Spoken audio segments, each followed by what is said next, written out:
Sim. né? Pode deixar um presidente inelegível, pode trazer consequências ali para o próprio prefeito. Então, isso é muito importante.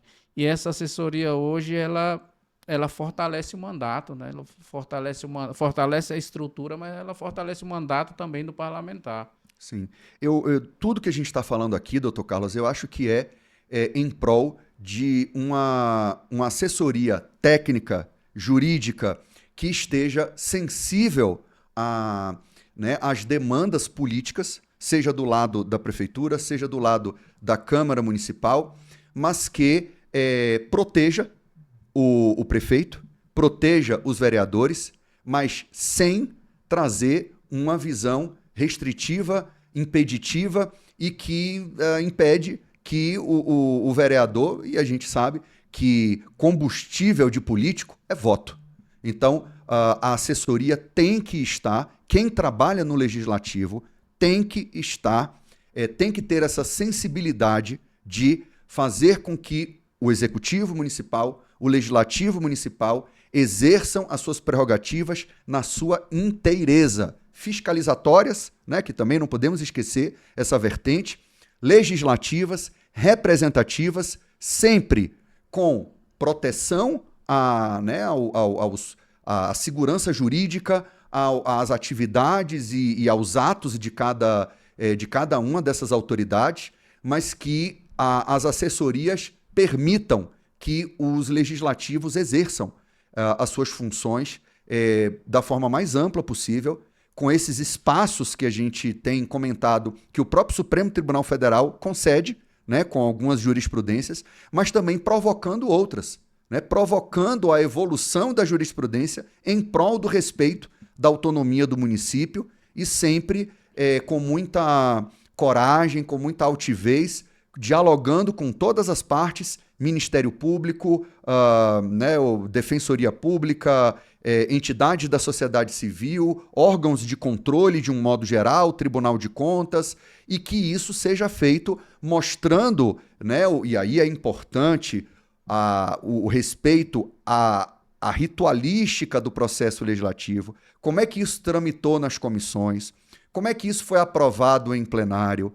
Ocorre uma duplicidade, foram aprovadas várias leis, uma contraditória com a outra, sem que houvesse, às vezes, uma junção, né? Talvez isso seja um papo para uma outra conversa, mas que é importantíssimo que o legislativo esteja atento ao quanto uma assessoria jurídica eficiente, sensível politicamente e corajosa e altiva melhora o mandato do prefeito, o mandato do vereador e, em consequência, a repercussão política, né, na hora da votação, a converter isso em votos para que depois, consequentemente, a vida da população melhore, porque uma coisa retroalimenta a outra e isso é como a gente tem comentado e é o que eu acho que a gente está provocando aqui, que as assessorias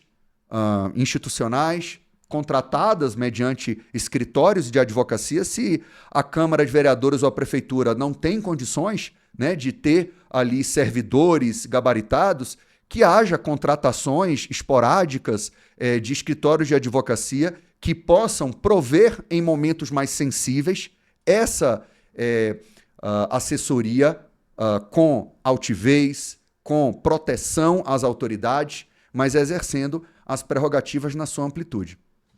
Muito bom.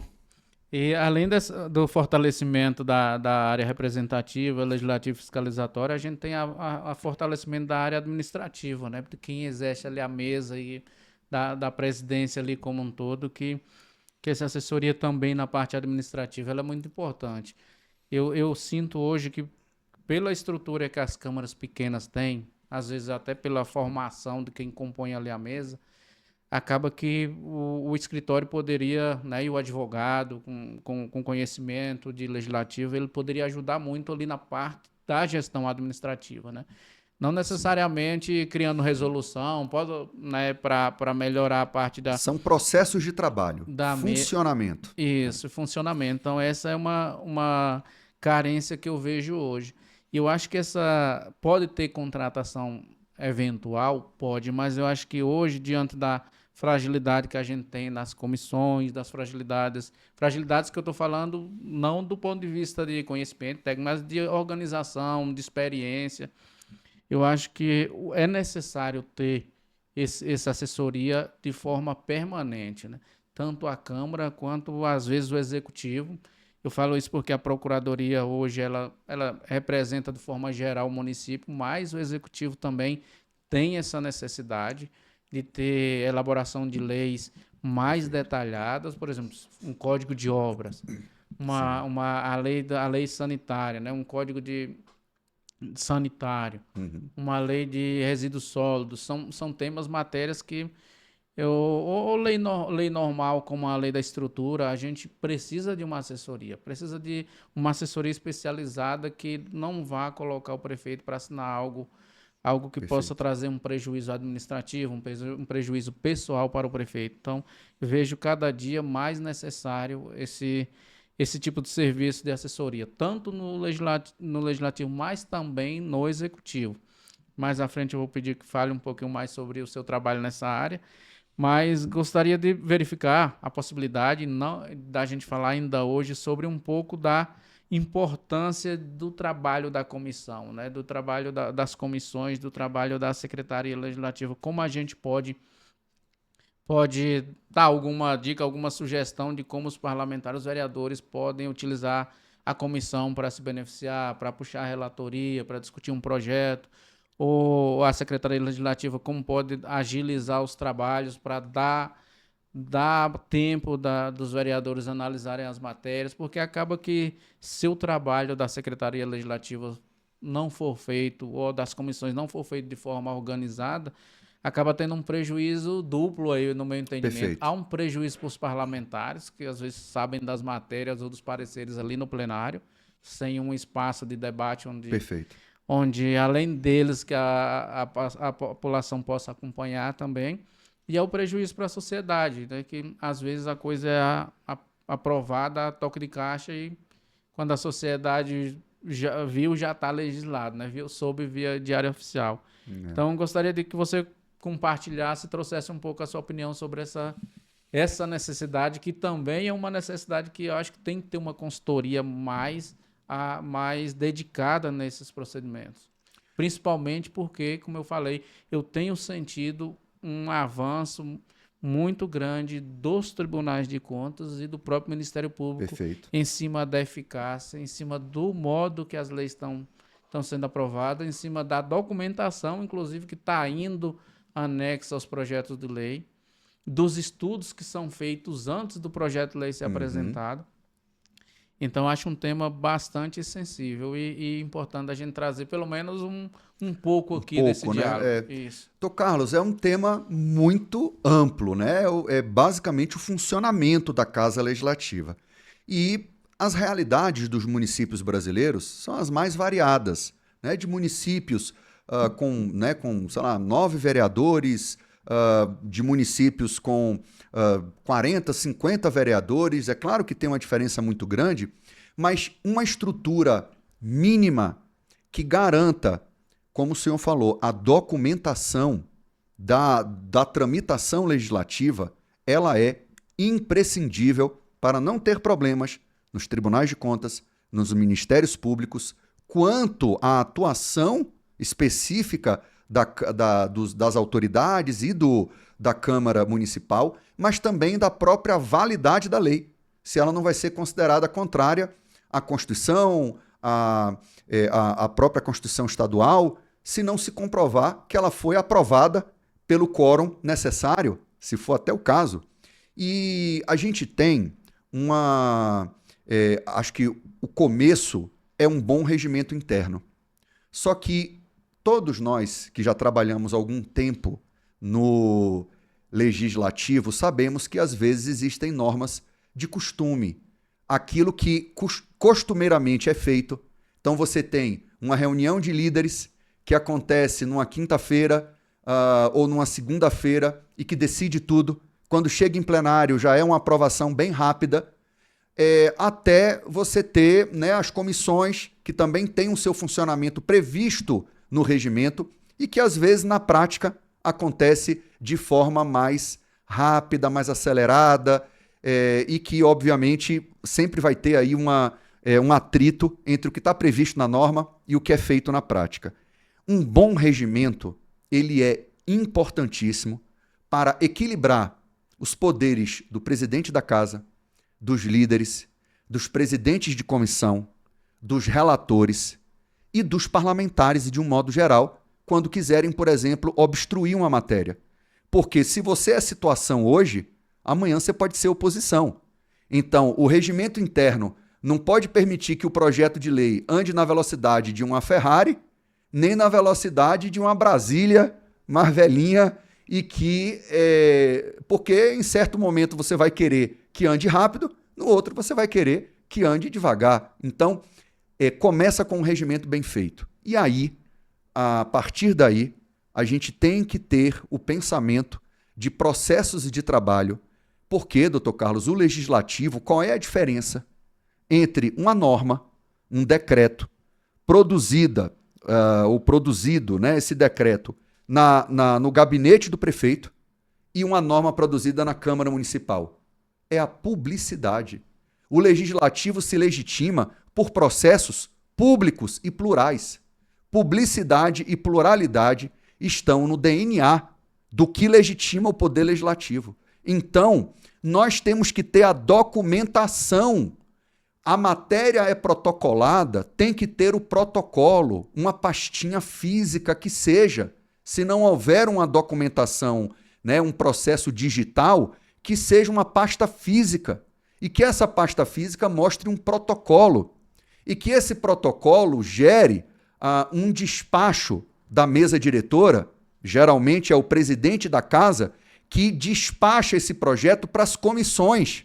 Porque é importante que um projeto que trate de educação para pessoas com deficiência, que ele passe pela comissão que trata de educação, que passa pela comissão que trata do direito das pessoas com deficiência e que venha tratar, que passe também pela comissão jurídica ou de constitucionalidade, para que analise a parte mais formal, e se envolver gasto público, que passe pela comissão de finanças, para que se veja se isso tem respaldo orçamentário ou não tem. E que quanto mais se tiver um despacho que espelhe as comissões que precisam analisar esse projeto, mais você não vai ter discussão sobre uma inconstitucionalidade de uma lei, fruto de um processo legislativo não documentado, não respeitador, porque a própria tramitação nas comissões está prevista na Constituição Federal, está prevista nas constituições estaduais e nas leis orgânicas municipais. E você tem, além, né, desse projeto passar pelas comissões, a estrutura mínima da Câmara para poder fazer com que, em uma secretaria das comissões, a comissão seja secretariada na sua reunião ou na distribuição para os relatores, para que o presidente da comissão diga, olha, esse projeto vai ser, né, uma vez que o projeto foi distribuído para a primeira comissão que vai analisar, que o presidente diga, olha, eu estou distribuindo esse projeto para o relator, vereador, né, Clóvis do INSS. Então, você vai ter esse projeto tramitando dentro da comissão por uma documentação que vai dizer que agora ele está com o relator da matéria na comissão tal. E que isso depois vá documentado também quando a matéria entrar numa reunião da comissão e que o regimento vai dizer quais são os horários ordinários de a comissão acontecer. Mas se for o caso, doutor Carlos, de a matéria ir direto para plenário, que se estabeleça um procedimento, a aprovação de um regime de urgência e que a matéria tenha pareceres proferidos em plenário, em nome das comissões, que se preveja um processo que contemple as comissões, que contemple o plenário, ainda que ele seja rápido, mas que haja o respeito ao mínimo que a Constituição exige, porque senão vai ser declarado inconstitucional. O Tribunal de Contas pode considerar que essa é uma atividade contrária ao princípio da eficiência e que isso vai gerar problema para os gestores que estão conduzindo esse processo legislativo. Então tem que ter cuidado mínimo e, de novo, uma assessoria jurídica para proteger esse processo legislativo e a validade e a constitucionalidade dessas leis. E aí, uma comissão, e é nas comissões, doutor Carlos, que os assuntos são discutidos nos seus temas. Você tem um vereador que é professor da Secretaria Municipal. O lugar natural dele é na Comissão de Educação. Ele vai chamar o sindicato dos professores, vai chamar ali o Grêmio Estudantil ou ali a união dos estudantes daquele município, vai chamar a comunidade escolar, de um modo geral, os profissionais da educação, para o diálogo, e essa audiência pública vai mostrar para a sociedade daquele município que o relator tem domínio do assunto e que está conduzindo o processo para que professores sejam contemplados, profissionais da educação sejam contemplados de um modo geral, não somente os professores, que os estudantes, que os pais estão sendo contemplados e que isso vai gerar benefício político para o relator, para que ele mostre na audiência pública, e aí é a importância de um processo legislativo que está a serviço também de toda a repercussão política que aquele projeto de lei vai gerar para os vereadores, para o fortalecimento dos seus mandatos. Então, são procedimentos que geram resultados imediatos para o mandato político e que vai gerar também consequências para a juridicidade e para a declaração de constitucionalidade da lei resultante desse processo. E que, quando chegar no plenário, também já houve um debate, ainda que pareça ser simbólico e rápido a votação. Isso foi discutido na comissão, isso já chegou no plenário maduro e que em algum momento o debate tem que acontecer, porque é isso que legitima o parlamento, e o parlamento municipal não é diferente. Então é o que a gente tem, né? A gente batalha todos os dias para que a vontade política não seja prejudicada pelos detalhes jurídicos, pelo processo. O processo não atrapalha. Se ele é bem conduzido, ele é conduzido em prol do benefício dos mandatos dos vereadores, em prol de uma lei que não vai ser impugnada e declarada inconstitucional, em prol da imagem do presidente da Câmara de Vereadores, que não vai ser acusado de, na sua gestão, as leis, né, eram aprovadas de qualquer jeito. Isso beneficia e a vontade política vai prevalecer. Não tem nenhuma dificuldade nisso.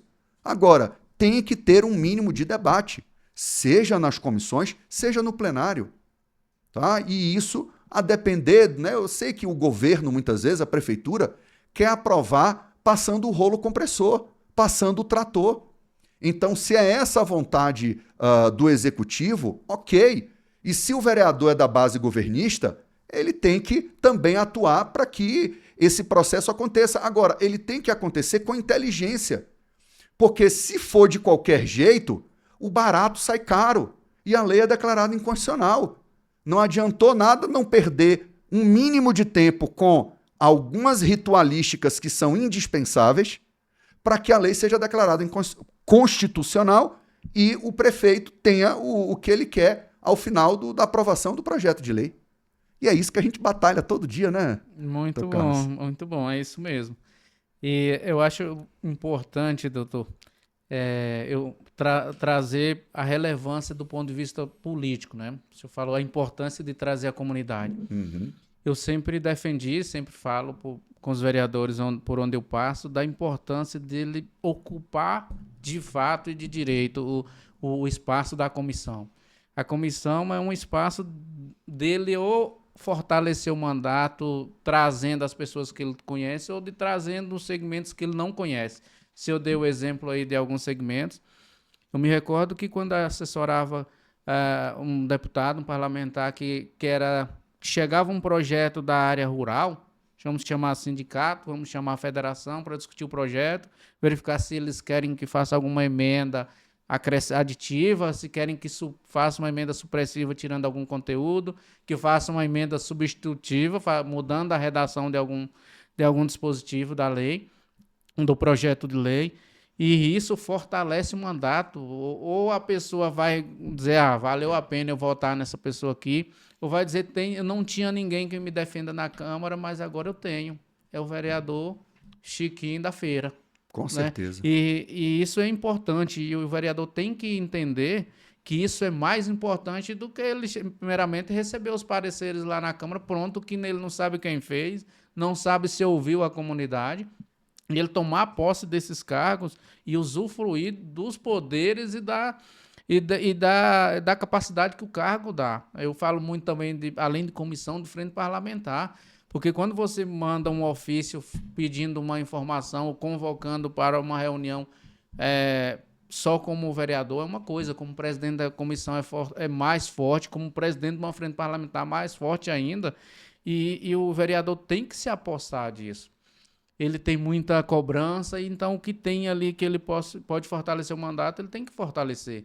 E tem que ocupar a comissão e usar politicamente de forma correta, não só para trazer o melhor texto ali, mas também para trazer a comunidade para discutir esse tema, para entender do tema, para melhorar a proposta que foi feita, né? Seja com supressão, seja com acréscimo de conteúdo, e ele sair mais fortalecido. E essa assessoria, uma assessoria jurídica competente, é fundamental para que ele tenha isso. Eu vejo hoje que uma grande deficiência das câmaras que não têm assessoria é que o processo ali, às vezes, na comissão e na própria Secretaria Legislativa fica mitigado, né? É um processo muito rápido ou com fragilidades, não fazem a pesquisa aprofundada para ver se existe projeto de lei tratando sobre aquele tema, para verificar se aquele tema ali é de competência do município ou do Estado, ou é da União, para ver se não tem duplicidade de matéria tramitando na casa. E isso a assessoria vai poder orientar, vai trazer um texto mais qualificado. E não tem como a Câmara buscar economizar com um serviço de qualidade que vai melhorar a entrega, vai melhorar a sua análise, a sua nota junto ao Tribunal de Contas, e vai poder entregar algo que não entrega hoje, o tribunal declara inconstitucional amanhã, né? Então, isso é muito importante. E eu gostaria aqui de falar um pouco sobre o regimento interno e lei orgânica, né? A gente tem aí o princípio da simetria, e o que se percebe hoje é que, por exemplo, tem câmaras com lei orgânica de 93, né? E aí, se tiver uma assessoria que possa rever a lei orgânica, o regimento interno, como bem o senhor frisou, para dar as competências e os caminhos certos para a estrutura como um todo, acho que isso vai resolver.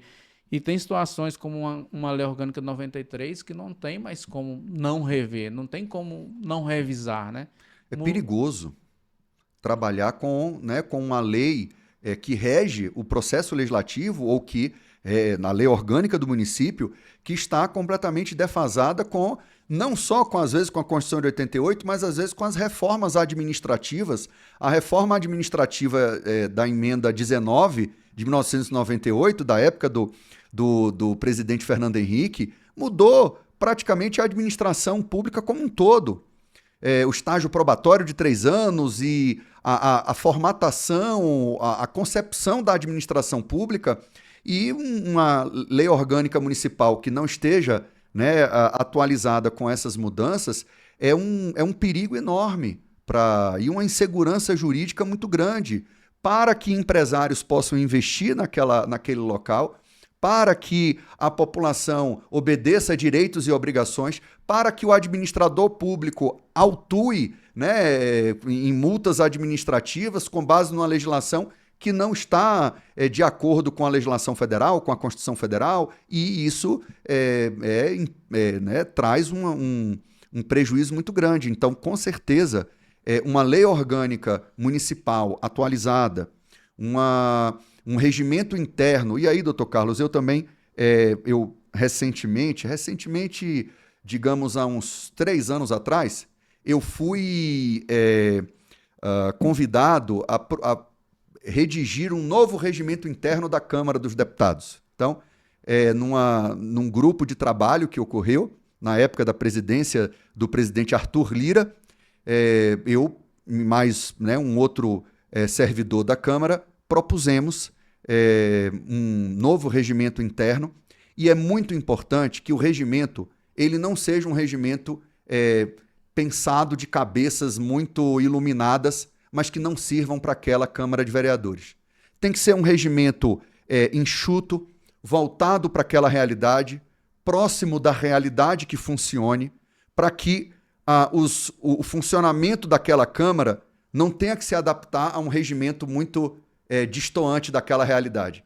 Tem uma frase que a ministra do Supremo Tribunal Federal, Carmen Lúcia, usa, mas que, enfim, outros juristas também utilizam, quando o direito não observa e não segue a realidade segue sem o direito.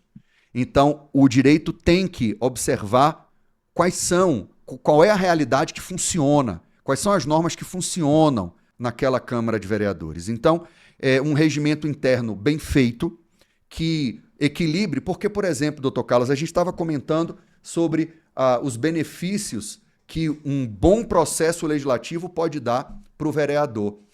Um presidente de comissão, ele pode se designar relator, né? Isso, pelo menos na Câmara Legislativa do Distrito Federal e na Câmara dos Deputados, isso acontece com a maior tranquilidade, sem nenhum empecilho regimental.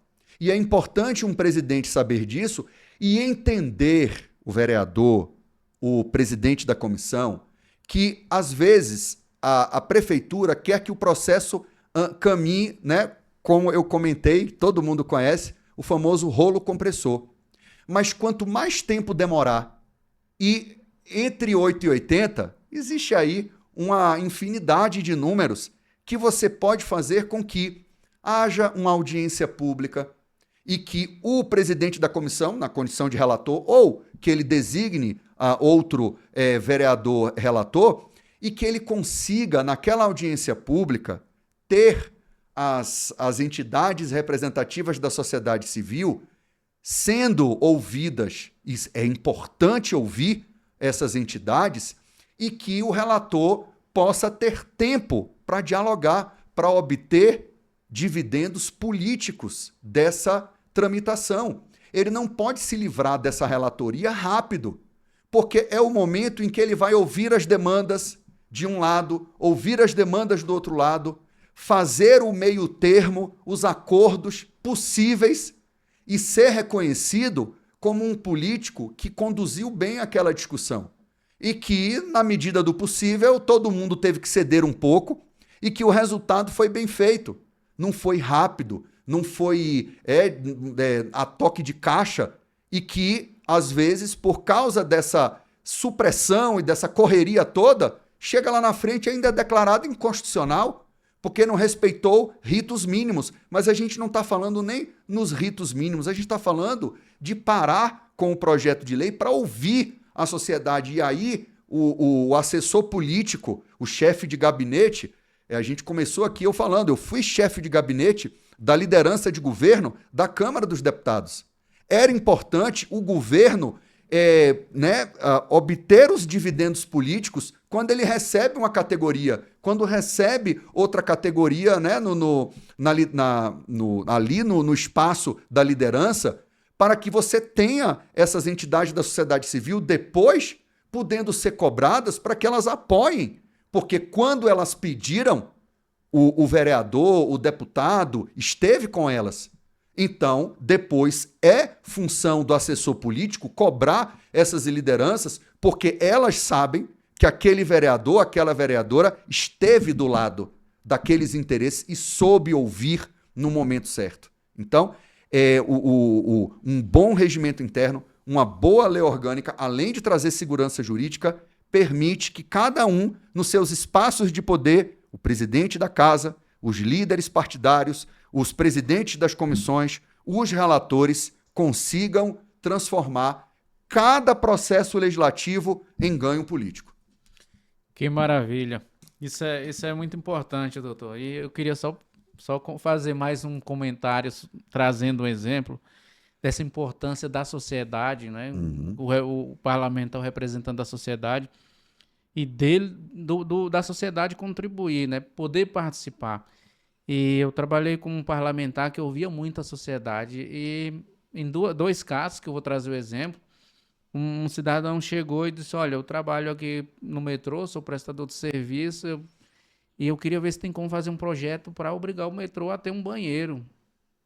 Fui atrás do metrô, existe uma norma internacional do metrô, que o metrô não pode ter banheiro. Será que a norma internacional é maior do que a da pessoa humana? Aham, não Né? Será que é pode. uma necessidade fisiológica que quem está com a bolsa de colostomia, ou quem, sei lá, a Sim, pessoa precisa, tá ali, é um serviço público. E aí eu resolvi fazer o projeto de lei, o deputado encampou e tá aí, já teve discussões, já teve matérias, e foi um cidadão que prestava serviço ao metrô que trouxe. Outro fato, uma pessoa foi atender, exemplo maravilhoso, Dr. ele Carlos. disse: será que a gente não poderia propor um projeto de lei para criar um voucher saúde? A secretaria não tem condições de atender todo mundo, mas a rede privada é ampla aqui no Distrito Federal. A gente poderia pegar aquela lista de espera e selecionar, credenciar as instituições e dar um voucher saúde. E a pessoa pegar esse voucher e ir lá e fazer a consulta e a clínica ser reembolsada pelo Estado. Também fiz o projeto de lei, foi sancionado recentemente, o deputado encampou. Que maravilha. E duas propostas, duas iniciativas fundamentais de impacto Gigantesco. trazidos pela comunidade. Pela comunidade. Com simples abrir porta de gabinete, vamos ouvi-lo. Isso é a essência do que é o pão nosso de cada dia, que o vereador não pode, a vereadora não pode deixar de fazer, é ter esse canal de comunicação muito aberto com a população, e isso traz a necessidade de uma boa organização do gabinete parlamentar. Isso mesmo. E puxando aqui um tema que eu tinha anotado aqui da importância do gabinete parlamentar, queria ouvir sua opinião também. Eu sempre acho que, por mais que a gente sabe que as câmaras pequenas não têm estrutura, que aí eu sempre venho batendo para que os vereadores cobrem uma maior estrutura. Eu sempre defendia na União que quem dá o sim tem que dar os meios, né? Exatamente. Então, se você tem uma missão ali de representar a instituição, e o Estado tem que dar condições do vereador representar, né? Sim. Não virar um mero protocolador de ofício Claro. ou um divulgador. Eu acho que um tripé fundamental para o vereador, para o gabinete, eu trabalhei 6 anos em gabinete, é ter um tripé de uma boa assessoria jurídica, da elaboração dos projetos de lei, do acompanhamento das comissões, uma boa assessoria política, né, para receber o Zezinho lá da associação, a Maria lá da floricultura, e ter também uma assessoria hoje, que quase todos já têm, mas a importância de ter institucional uma assessoria de marketing, né, uma assessoria... Sim. Para fazer a divulgação, a publicidade, né? Que hoje o parlamentar tem essa ferramenta de rede social que acaba que diariamente, quase instantaneamente, o eleitor, o cidadão pode acompanhar o trabalho dele. Queria saber qual a sua opinião sobre isso, como você enxerga a importância de ter essas divisões e de ter esse papel definido no gabinete.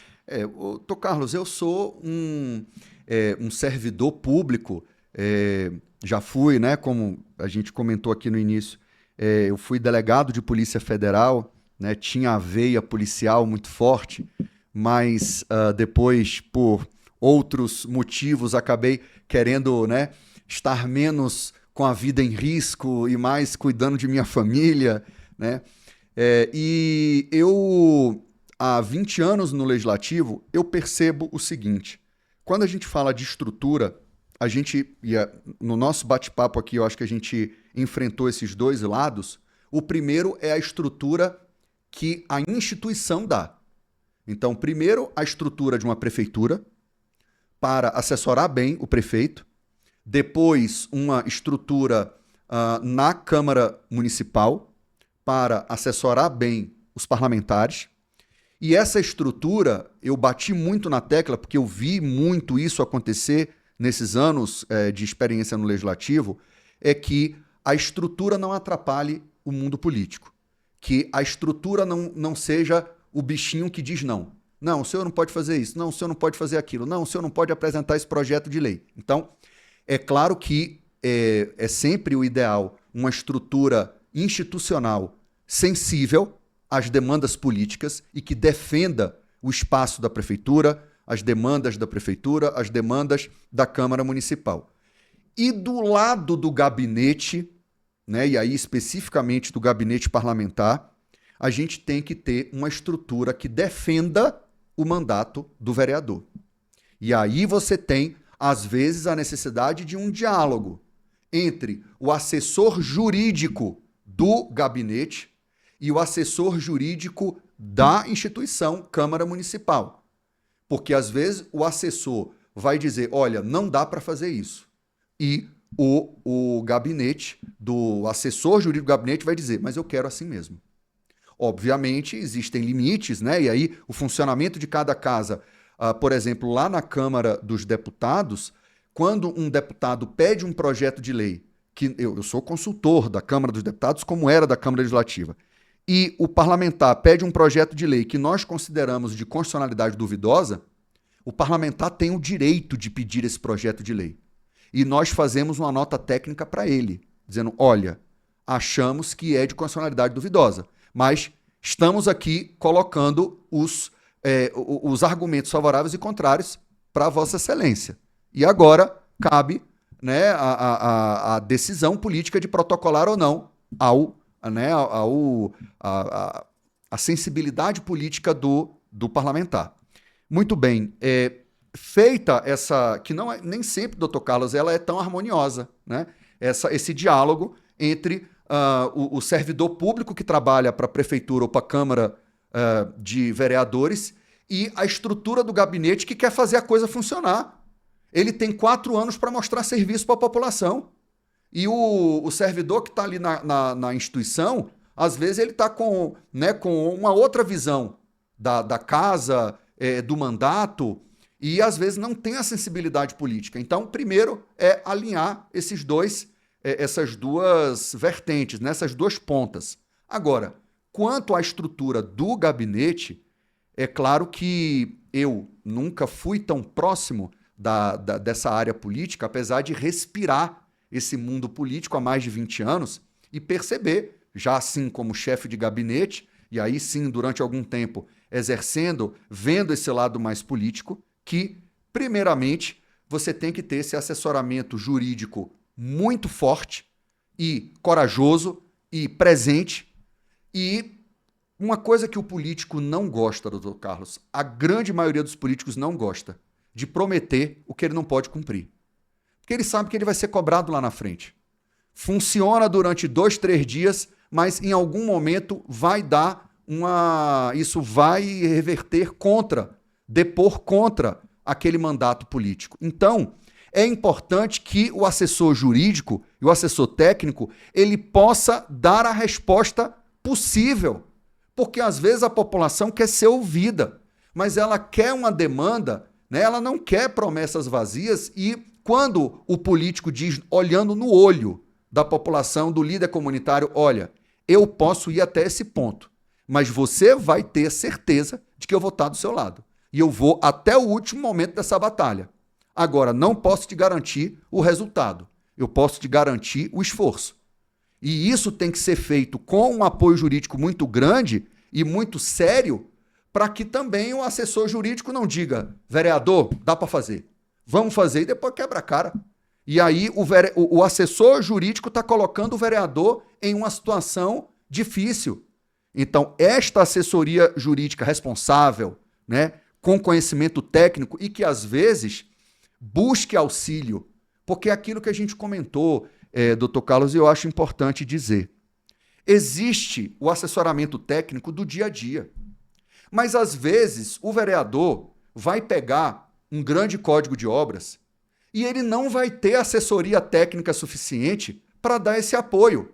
Aí vem a contratação de uma assessoria técnica externa para aquele projeto.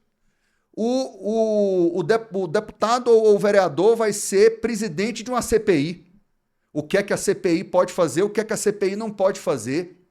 Aquela assessoria técnica, ela funciona para o dia a dia. Será que ela vai conseguir funcionar para aquela situação extraordinária? Um processo de impeachment do prefeito na Câmara de Vereadores pode precisar de um assessoramento jurídico especializado para aquele processo específico. E é importante não deixar que ele aconteça para que depois não se consiga fazer, né, aquela demanda funcionar. O código de obra ser bem conduzido, o impeachment ou a CPI ser bem conduzida. E aí, além do assessoramento jurídico, a gente tem o assessoramento político, né, o atendimento político, que a gente está aqui batendo na tecla.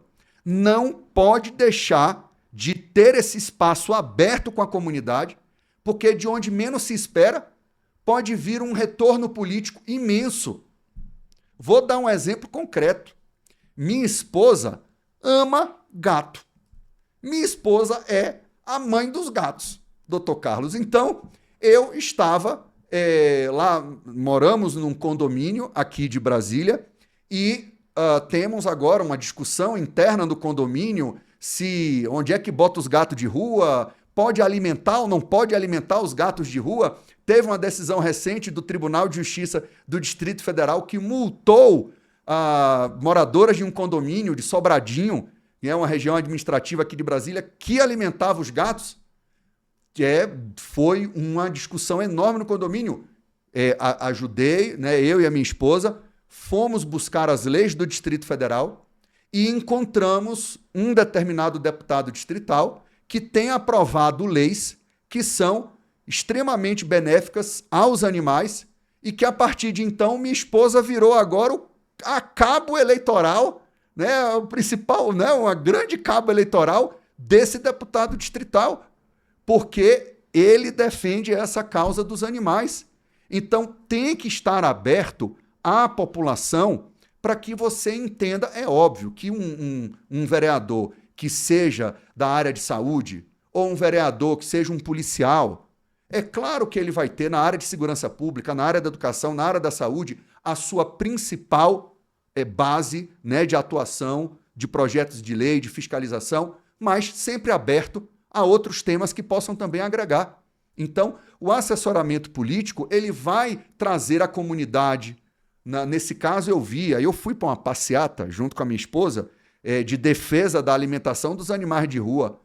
Diversas lideranças comunitárias desse segmento estão próximos desse deputado distrital e eu percebi a força desse movimento e que é importante que o assessor político esteja em contato com essas lideranças para que aquele segmento da sociedade junte, né, os pontos para entender que quem é defensor daquela causa é o político ou a política, né, tal ou qual. E que isso é uma tarefa, quando a gente falou aqui dos projetos de lei que tramitam o assessor político tem que entender quais são os setores envolvidos, chamá-los, olha, o deputado ou o vereador, quando eles não vêm espontaneamente, olha, o vereador tem aqui um projeto de lei, ou ele é relator de um projeto de lei que pode impactar o setor de vocês. Vocês estão sabendo desse projeto de lei? Como é que a gente pode ajudar vocês? E estar pronto e acompanhar, junto com a assessoria jurídica, as publicações, o que está acontecendo nas comissões, o que está, né, sendo publicado pela prefeitura e estar atento para que o deputado ou vereador possa apresentar um projeto de lei com protagonismo e ser o primeiro a apresentar um projeto de lei de uma demanda que acabou de acontecer na sociedade e que a sociedade vai clamar por aquele projeto de lei. Então, a assessoria jurídica e a assessoria política têm que estar muito atentas a essa realidade e aí vem a ideia da comunicação. Porque se você não comunicar a atuação do mandato, né, não tem... né, isso não vai reverter de forma tão grande e de forma tão, digamos assim, ampla na votação das próximas eleições.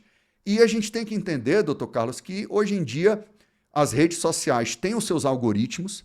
Eu não sou especialista nessa área, mas eu sei que existem políticos que são mais territorialistas. A base territorial é mais importante do que determinados temas. Ele não é uma pessoa que vive nas redes sociais. Então não adianta, a rede social não é solução para todo mundo. Às vezes a comunicação do mandato, ela pode acontecer. Agora, as redes sociais permitem, né, que as propagandas aconteçam